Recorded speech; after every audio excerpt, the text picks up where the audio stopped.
اداکاره شګوفته نن سبا څه کارونه کوي؟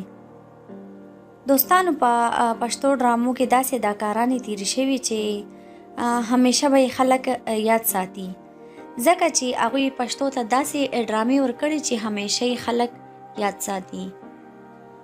دوستانو شګوفته چې د سی ډي دور کې ډرامو ته راغله او په سی ډي ډرامو کې ډیره زیاته مشهوره شوه. خو دوستانو کله چې د سی ډي ډرامو دور ختم شو نو شګوفته هم ورکه شوه. نو خلکو بسې عجیبه عجیبه خبرې جوړې کړې چې خدای مګه شګوفتې غلط کارونه شروع کړي. خو دوستانو دا خبرې ټولې دروغ دي، دا خبرې هیڅ حقیقت نه لري، ځکه چې شګوفته د کوهاټ سیمې یو بزنسمین سره واده کړی چې ډیره زیاته بې انتها خوشحاله ده. خاوند یې د شګوفتې نه دا واده اخیستې وه چې نور به په ډرامو کې کار نه کوي، نو زه به تا ډیره خوشحاله ساتم، نو ځکه اوس په خپل ژوند کې ډیره خوشحاله ده.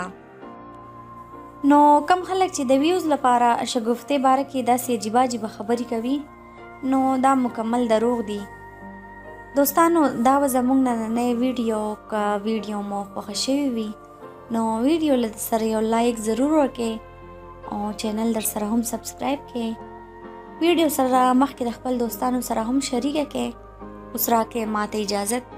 الله حافظ.